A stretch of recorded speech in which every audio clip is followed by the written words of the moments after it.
Hello दोस्तों, आप देख रहे हैं महाराष्ट्र 25 न्यूज। मुख्य संपादक बबलू शेख, कुमार चिंता पोलीस अधीक्षक यवतमाळ यांनी 5 सप्टेंबरला ईद ए मिलादुन नबीची खूप खूप शुभेच्छा सर्व मुस्लिम बांधवांना दिली आणि विनंती केली की हे मिरवणूक शांतपणे पार पडली पाहिजे।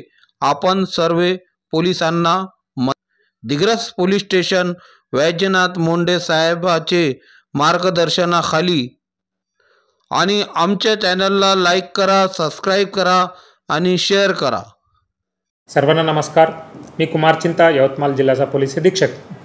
उद्या 5 तारीखला आपल्या जिल्ह्यामध्ये बरेच ठिकाणी ईद मिलादच्या रिलेटेड मिरवणूक आयोजित केलेली आहे आणि सर्व मुस्लिम बांधवांना ईद मिलादच्या रिलेटेड माझ्या खूप खूप शुभेच्छा आहे। सर्वांना माझी विनंती आहे की हे मिरवणूक चांगल्या पद्धतीने शांत पद्धतीने पार पाडण्यासाठी पोलिसांना मदत करा। आपल्या ठिकठिकाणी जास्तीत जास्त पोलीस बंदोबस्ताला आपण लावलेला आहे आणि पोलीस जो दिलेल्या सूचनाला तुम्ही पालन करावा। आणि थँक्यू। जय हिंद, जय महाराष्ट्र।